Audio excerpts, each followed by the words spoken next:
Dzień dobry Państwu. Otwieram punkt pierwszy. Na podstawie artykułu 20 ust. 3 ustawy z dnia 8 marca 1990 roku o samorządzie gminnym otwieram obrady 67. nadzwyczajnej sesji Rady Gminy. Stwierdzam, że mam 15 wybranych radnych, obecnych jest 13, co stanowi niezbędne kworum do podejmowania prawomocnych uchwał. Obrady są rejestrowane za pomocą urządzeń nagrywających i uczestnicząc w sesji wyrażacie Państwo zgodę na przetwarzanie i upublicznianie swoich danych osobowych. Witam serdecznie wszystkich radnych. W imieniu własnym i radnych witam naszych gości. Panią Magdalenę Wójcik, wójta gminy Mełgiew. Witam panią Annę Dygulską, sekretarza gminy Mełgiew. Panią Agnieszkę Kulicz, skarbnika gminy Mełgiew. Witam kierownik Ośrodka Pomocy Społecznej, panią Iwonę Jaworską, pracowników Urzędu Gminy biorących udział w sesji oraz osoby oglądające nas za pomocą transmisji w internecie. Zamykam punkt pierwszy, otwieram punkt drugi.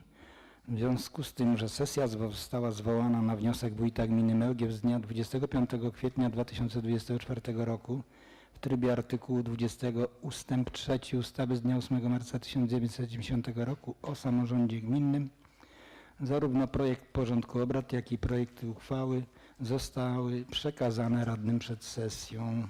Porządek obrad będzie się przedstawiać następująco. Punkt pierwszy otwarcie sesji. Punkt drugi przedstawienie porządku obrad. Punkt trzeci podjęcie uchwały w sprawie przyjęcia lokalnego planu deinstytucjonalizacji usług społecznych w gminie Mełgiew na lata 2024-2028 i punkt czwarty zakończenie obrad. Pani wójt jest uprawniona do wniesienia zmian, ale nie zgłasza się. Rozumiem, że nie będziemy zmian. Zamykam punkt drugi. Otwieram punkt trzeci. Proszę panią Iwonę Jaworską, kierownika Ośrodka Pomocy Społecznej w Mełgwi o omówienie projektu uchwały.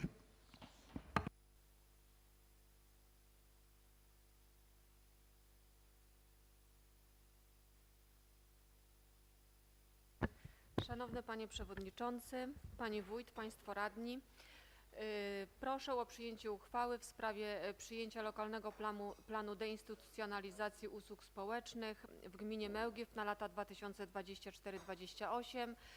Chciałam również bardzo podziękować, że Państwo dzisiaj przyszli i wytłumaczyć się, że jest to dokument niezbędny, który musimy złożyć przy składaniu wniosku o dofinansowanie do powstania Centrum Usług Społecznych. Ten wniosek będziemy składać w maju i ten dokument jest właśnie niezbędny, żeby zdobyć takie punkty premiujące, no i żeby ten wniosek stał się faktyczny później. Ja może króciutko przedstawię ten dokument, żebyście Państwo wiedzieli, o co w nim chodzi. Dokument składa się już z 7 części. My, pisząc ten plan, posiłkowałyśmy się dokumentami, które już posiadamy, czyli z Gminną Strategią Rozwiązywania Problemów Społecznych oraz naszymi wszystkimi programami. Także charakterystyka powinna być Państwu znana, bo została tutaj zaczerpnięta z gminnej strategii. Jeżeli chodzi o część drugą, są to problemy społeczne, które występują na terenie gminy Mełgiew i one zostały już opracowane zgodnie z wytycznymi Regionalnego Ośrodka Polityki Społecznej w Lublinie. Określane są w 5 obszarach, a dotyczą terenu naszej gminy. I te 5 obszarów to są seniorzy, osoby z niepełnosprawnością, osoby w kryzysie zdrowia psychicznego, osoby z bezdomnością i rodziny i dzieci. Króciutko też jeszcze przedstawię te problemy, na które my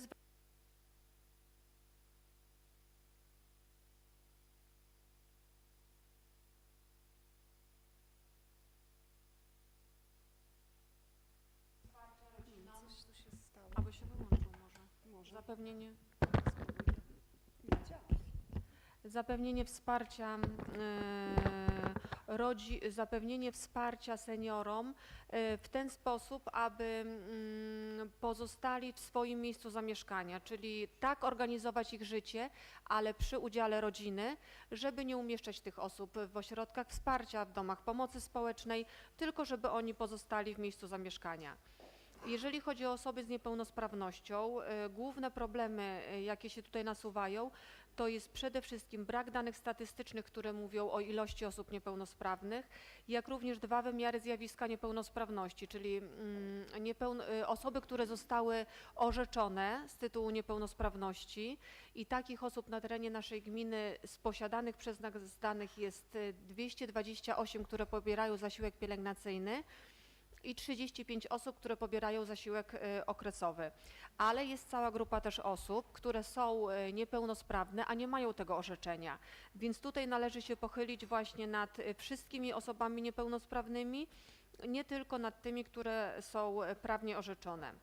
Osoby w kryzysie zdrowia psychicznego również występują na terenie naszej gminy i największym problemem tutaj jest brak poradnictwa specjalistycznego, czyli nie ma u nas blisko psychiatry, psychologa, takiego wsparcia, a osób jest sporo, dlatego że choroba psychiczna może kojarzyć się tutaj nam z jednym jakimś defektem, ale to jest depresja, zaburzenia lękowe, schizofrenia, choroba dwubiegunowa, ale również uzależnienia. Także tutaj to poradnictwo jest jak najbardziej potrzebne. Jeżeli chodzi o rodziny i dzieci, to zwracamy uwagę na to, aby rodziny prawidłowo wypełniały swoje funkcje, swoje role społeczne. Bierzemy pod uwagę tutaj rodziny z konfliktem małżeńskim, materialnym, czyli to poradnictwo rodzinne, może mediacje rodzinne, rodziny w kryzysie, gdzie jest kumulacja problemów, usługi asystenta rodziny i rodziny wspierające, bo takich też nie ma na terenie naszej gminy i warto jest właśnie pozyskać takie rodziny. Jeżeli chodzi o problemy bezdomności, jest to problem taki mniejszy na terenie naszej gminy. W okresie ostatnich 5 lat były 3 osoby bezdomne. Nie było to też tak, że one nie miały swojego domu, tylko z powodu różnych problemów właśnie społecznych, no nie mogły w tym domu zamieszkać i wtedy, żeby zapewnić im godziwe warunki, no to były umieszczane w schronisku dla osób bezdomnych. Następnie analiza dokumentów strategicznych. To tak jak mówiłam, może już nie będę wszystkich wymieniać, bo macie Państwo to w dokumencie, czyli wszystkie te programy, na których my pracujemy, sprawozdania posłużyły nam do tego, żeby zebrać to w jedną całość. W kolejnej części 4 są informacje o usługach świadczonych w środowisku. Usługi, które są świadczone teraz przez naszą gminę, usługi powtarzalne, usługi niematerialne, skierowane do różnych grup społecznych, do konkretnych mieszkańców, do mieszkańców o określonych potrzebach. I tutaj ja sobie wypisałam takie, które my realizujemy w ośrodku i które są Państwu znane.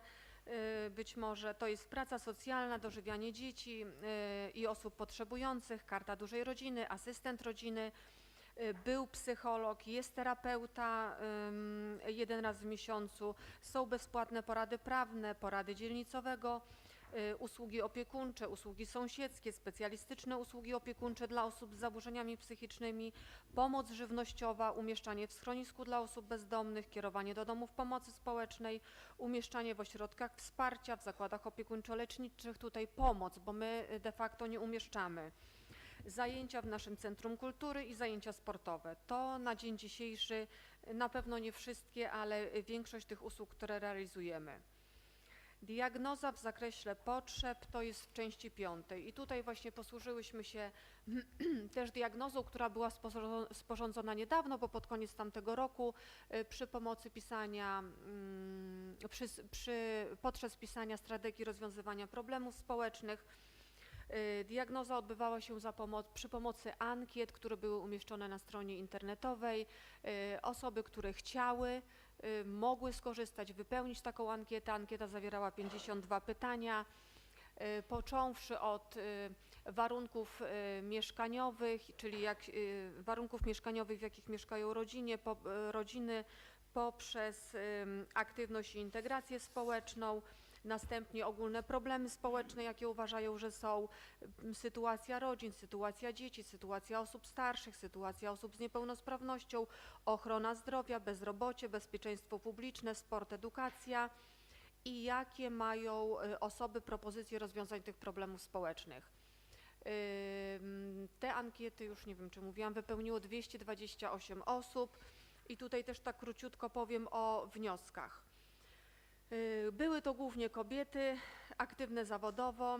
Połowa badanych korzystała z usług społecznych w obszarze kultury i pomocy społecznej, ale na przykład 13% osób nie wiedziało w ogóle, co to jest usługa społeczna.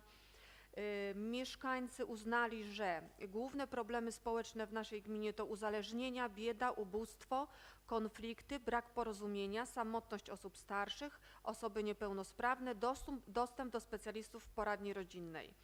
Mieszkańcy wskazali na potrzebę poradnictwa specjalistycznego, czyli psycholog, psychiatra, radca prawny, terapeuta, zajęcia dla dzieci i młodzieży oraz zajęcia dla seniorów. Mieszkańcy zwrócili uwagę, że usługi powinny być skierowane najpierw do rodzin z dziećmi, następnie do seniorów, do osób z niepełnosprawnościami i do dzieci i młodzieży. To tak króciutko o tej diagnozie. I w tej ostatniej części właśnie mamy ten plan rozwoju usług społecznych, który jest również podzielony na te 5 celów szczegółowych, które się tyczą znowu tych 5 podstawowych grup, czyli rodzinie, seniorom, osobom niepełnosprawnym, osobom w kryzysie zdrowia psychicznego i osobom w kryzysie bezdomności. I co my proponujemy? Tu na pewno nie będzie wszystko, bo to będzie wychodzić w trakcie realizacji tych poszczególnych zadań, w trakcie potrzeb, które będą określane przez same osoby przychodzące do nas, które będą potrzebowały wsparcia. Ale jeżeli chodzi o rodzinę, to jest wspieranie rodziców w wypełnianiu zadań opiekuńczo-wychowawczych, szkoła dla rodziców, usługi asystenta rodziny, pozyskiwanie rodzin wspierających, zaopiekowanie się rodzinami, które doświadczają zjawiska przemocy i podejmowanie działań wobec sprawców przemocy. Jeżeli chodzi o usługi opiekuńcze dla osób ze względu na ich wiek albo chorobę, czyli osoby starsze, seniorów, usługi opiekuńcze, specjalistyczne i sąsiedzkie, przeciwdziałanie ubóstwu osób starszych, wspieranie projektów z zakresu profilaktyki i ochrony zdrowia seniorów, usługa door to door i rozwój wolontariatu na rzecz seniorów. Jeżeli chodzi o grupę osób z niepełnosprawnościami, to jest opieka wytchnieniowa dla osób sprawujących opiekę nad osobami niepełnosprawnymi, aktywizacja społeczno-zawodowa, rozwój pomocy sąsiedzkiej i wolontariatu, edukacja społeczności i poradnictwo specjalistyczne. Jeżeli chodzi o osoby w kryzysie zdrowia psychicznego, no to tutaj głównie rozwój tego poradnictwa specjalistycznego, edukacja społeczna i współpraca z innymi instytucjami w celu wsparcia tych osób. I osoby w kryzysie bezdomności czy zagrożone bezdomnością, przede wszystkim powołanie tutaj partnerstwa czy podpisanie umowy z jakąś instytucją czy konkretną instytucją, schroniskiem dla osób bezdomnych, w ten sposób, żeby gmina zawsze miała zapewnione miejsca dla osoby bezdomnej. Taką umowę mamy podpisaną, podpisujemy ją 1 raz w roku i zawsze mamy to miejsce zapewnione, ale tak jak mówiłam, tych osób nie jest dużo. No i tutaj w tym zakresie też rozwój poradnictwa, ten terapeuta. Dąży się do tego, aby w momencie, kiedy powstanie to Centrum Usług Społecznych, był wdrażany taki model jednego okienka, czyli jest pracownik, który jest odpowiedzialny za organizację usług społecznych. Jeżeli przychodzi osoba właśnie z któregoś tego obszaru, idzie do takiej osoby i ta osoba z nią sporządza taki plan, piszą co jej trzeba, wypisuje gdzie ma się zgłosić, żeby się na przykład orzec, czy pozyskać jakieś środki na likwidację barier. Tak to będzie wyglądało, czyli nie będzie odsyłana z pokoju do pokoju, tylko na jednym stanowisku będzie musiała mieć zapewnioną całą tą teorię. Więc będziemy chcieli to realizować. Mam nadzieję, że pieniążki na CUS otrzymamy, no ale zobaczymy. Monitoring i ewaluacja, tak jak każdego projektu, programu. Raz w roku będziemy się starali spisywać to wszystko w takim raporcie i przedstawiać Państwu i Pani Wójt. I dziękuję. Dziękuję bardzo. Pana Przewodniczącego Komisji Oświaty, Kultury i Spraw Społecznych proszę o opinię.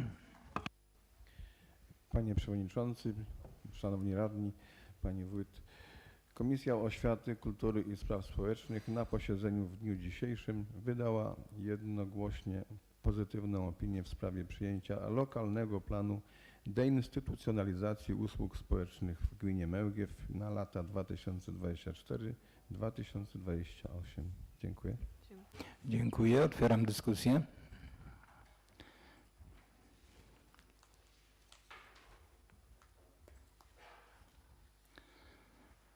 Pan radny Augustyniak, proszę.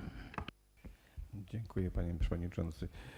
Jak państwo słyszeliście, pani kierownik bardzo obszernie omówiła zarówno teraz na sesji, a szczególnie na komisji ten materiał. Niemniej tutaj wyłoniły się jeszcze pytania, których nie zdążyłem zadać, więc pozwolę sobie teraz. Czy w związku z tym, że przybędzie, pani kierownik, ja do pani się zwracam Tak, oczywiście, tak, tak, przepraszam. ja słyszę. Czy w związku z tym, że przybędzie obowiązków, czy będzie konieczność zatrudnienia kolejnych pracowników? No mam tu na myśli fachowców w tym temacie, ponieważ jak widzimy zakres pracy się cały czas poszerza, a CUS to już jest coś bardzo takiego rozbudowanego. Także to na razie to jedno pytanie i poproszę o odpowiedź. Chcielibyśmy to zrobić w tym zakresie pracowników, których mamy. Na pewno będziemy potrzebowali pracownika na stanowisko animator społeczności lokalnej. Jest to osoba, która będzie zajmowała się tą aktywnością społeczną, ale jest to osoba, która posiada szczególne wymagania i na pewno będzie ciężko taką osobę pozyskać, a wszyscy pozostali pracownicy już są przeszkoleni w zakresie pracy w CUS-ie, posiadają odpowiednie kwalifikacje i szkolenia. Pytanie, tak, proszę. Tak, dziękuję bardzo. W odniesieniu do ankiety, którą tam państwo rozsyłaliście i prosiliście o wypełnienie, takie pytanie. 31,5% badanych wykazało niezadowolenie z opieki zdrowotnej na terenie naszej gminy. To jest jedno pytanie, czy gdzieś ktoś już to wcześniej badał, czy to jest dopiero po raz pierwszy taka opinia. I 50% badanych wskazało na jedną z ważniejszych spraw, które w naszej gminie istnieją, a mianowicie mam tu na myśli nadużywanie alkoholu. Czy w porozumieniu z Komisją do spraw rozwiązywania problemów alkoholowych i narkotykowych mamy jakąś informację potwierdzającą, że coś takiego w naszej gminie się dzieje? Dziękuję. Proszę. Jeżeli chodzi o tą pierwszą część pytania, czyli niezadowolenie z opieki zdrowotnej, to tak jak wspominałam, zarówno jeżeli chodzi o pierwsze pytanie i o drugie, ankiety były wypełniane anonimowo. Na ile rzetelnie one zostały, że tak powiem, odrobione, takie mamy wnioski, prawda? Niemniej jednak da się zauważyć i można to stwierdzić, że mieszkańcy oczekują, jeżeli chodzi o opiekę zdrowotną, może specjalistów właśnie w zakresie psychiatrii i psychologii. Tak wynika z tych naszych badań. Także myślę, że tutaj rozwój tego poradnictwa specjalistycznego w jakimś stopniu pozwoliłoby na to, żeby mieszkańcy nie musieli jechać do Świdnika, do poradni czy do psychologa, tylko na miejscu tutaj w ośrodku mogliby sobie z takiego poradnictwa skorzystać. Jeżeli chodzi o uzależnienia, nie mam informacji z Gminnej Komisji, na jakim poziomie u nas to występuje, a nie mogę też właśnie odszukać tutaj 50%, tak?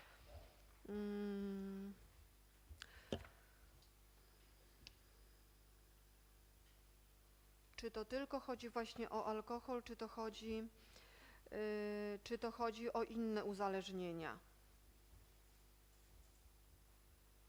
Ja sobie sprawdzę w diagnozie tej pełnej i odpowiem, bo nie wiem na tą chwilę.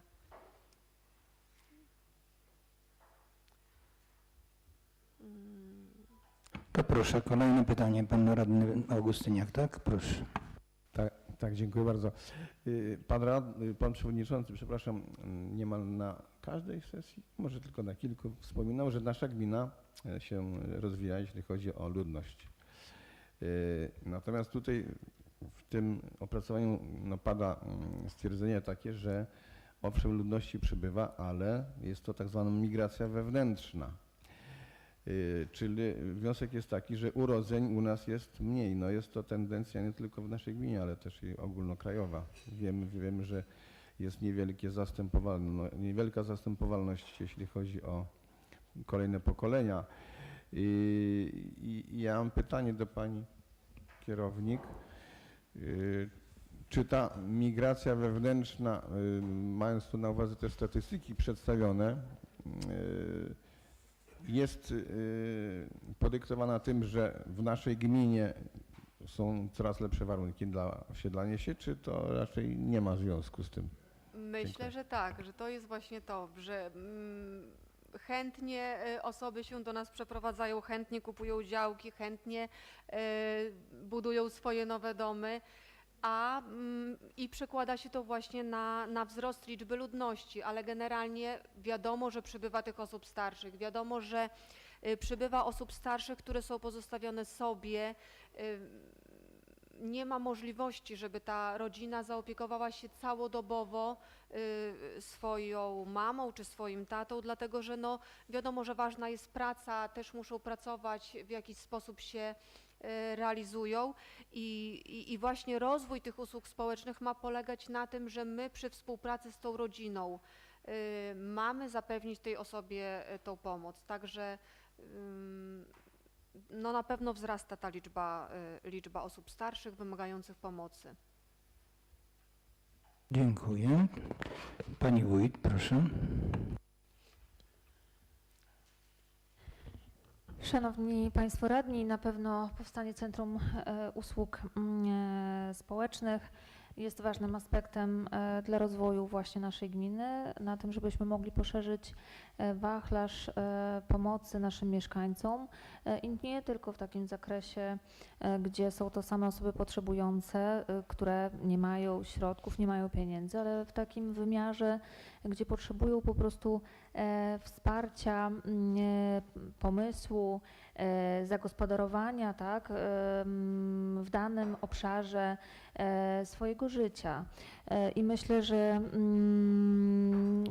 nasza gmina powinna przystąpić do utworzenia takiego centrum z tego względu, że właśnie jest szybko rozwijającą się gminą, gdzie takie potrzeby powinniśmy zapewniać i nie tylko martwić się o to, żeby, jak to się mówi, zasiłek wypłacić, tylko faktycznie, żeby wspomagać w życiu naszych mieszkańców. Oczywiście ten wachlarz jest dosyć szeroki w tym momencie, dlatego łatwiej nam jest przystąpić do Centrum Usług Społecznych, dlatego że mamy bardzo duże doświadczenie w tym zakresie i wiele realizacji, które się sprawdza. Nawet nasz transport door to door może być jednym z elementów już działania Centrum Usług Społecznych i na pewno chcemy większy nacisk położyć na naszych seniorów, którzy chcą spędzać wspólnie czas, chcą być jeszcze aktywni, to w tej części, gdzie to zdrowie pozwala jeszcze na to, ale oczywiście i pomoc rodzinie tam, gdzie to zdrowie no, już jest bardzo nadszarpnięte.